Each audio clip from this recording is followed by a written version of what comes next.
Garuda Express, an international courier service.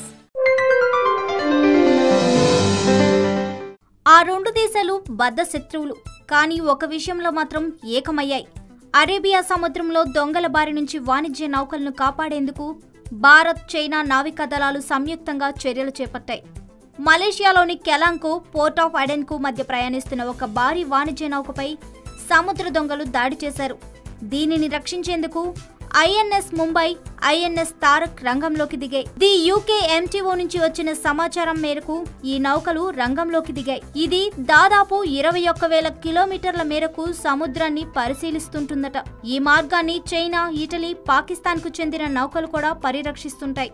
దీంతో ఈ దేశాల నౌకలు కూడా స్పందించాయట.